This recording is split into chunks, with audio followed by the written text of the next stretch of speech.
पुण्यामध्ये जाऊयात। पुणे पोलिसांकडून सलग दुसऱ्या दिवशी गुन्हेगारांकडून परेड घेण्यात आलेली आहे। पुणे पोलीस आयुक्त अमितेश कुमार सुद्धा आता या संदर्भात ॲक्शन मोडवर आले।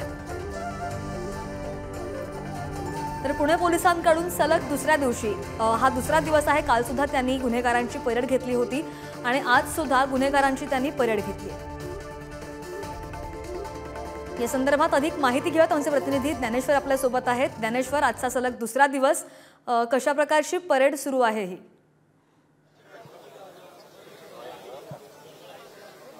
आपल्याला कल्पना आहे, पुणे पोलीस आयुक्त अमितेश कुमार जेव्हा पुण्याचा त्यांनी पदभार स्वीकारला त्यानंतर धडाका लावलेला आहे कारवाईचा। काल पुण्यात जे गुन्हेगार होते, अट्टल गुन्हेगार गँगस्टर, त्यांना पुणे पोलीस आयुक्तालयामध्ये बोलवण्यात आलेलं होतं आणि त्यांची परेड काढलेली होती। आजचा सलग दुसरा दिवस आहे। पुण्यातल्या वेगवेगळ्या भागांमध्ये रेकॉर्डवरचे जे गुन्हेगार आहेत ते पुणे पोलीस आयुक्तालयात अशा पद्धतीनं एकत्र बोलवण्यात आलेले आहेत।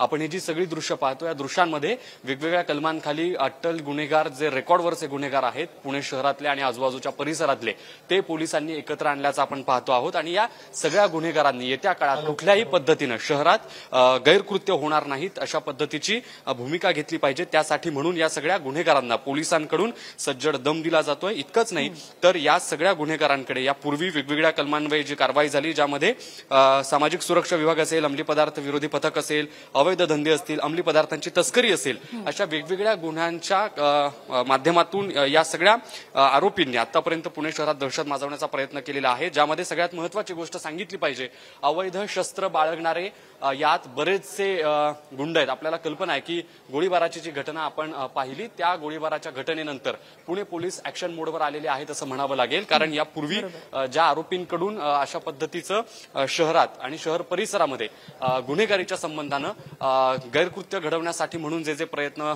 झाले होते, त्या सगळ्या गुन्हेगारांना पुणे पोलिसांनी पोलीस आयुक्तालयामध्ये आज एकत्र आणलेलं आहे। आणि आपण बघतोय की जवळपास 250 पेक्षा जास्त ही संख्या आहे।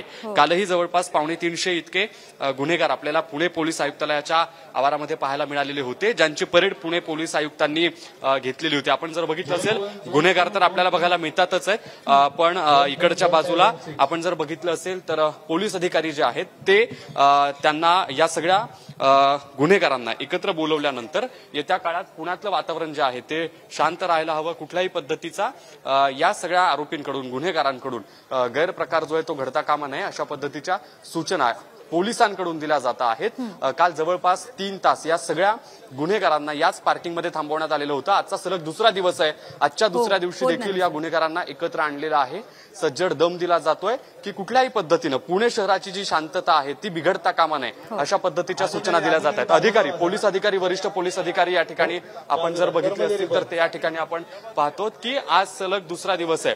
पोलीस अधिकाऱ्यांकडून सूचना दिल्या जात आहेत की आपण या शहरात सातत्यानं ज्या क्राईम रेट वाढण्याच्या घटना पाहतो त्या घडता कामा नयेत, यासाठी या ठिकाणी आपण बघतोय स्पीकर आहे, स्पीकरच्या माध्यमातून, माईकच्या माध्यमातून या सगळ्या गुन्हेगारांना आज पोलीस आयुक्त आणि गुन्हे शाखेचे अधिकारी, सामाजिक सुरक्षा विभागाचे अधिकारी जर बघितलं असेल तर सूचना देताना पाहायला मिळत आहेत। पुणे पोलीस आयुक्त अमितेश कुमार जेव्हा पुण्यात रुजू झाले तेव्हापासून अशा पद्धतीच्या कारवाईचा जो धडाका आहे तो आपल्याला पुण्यात पाहायला मिळतोय। नक्कीच ज्ञानेश्वर, धन्यवाद। त्यामुळे आता कोणताही अनुचित प्रकार घडू नये त्यासाठी पोलीस सुद्धा आता ॲक्शन मोड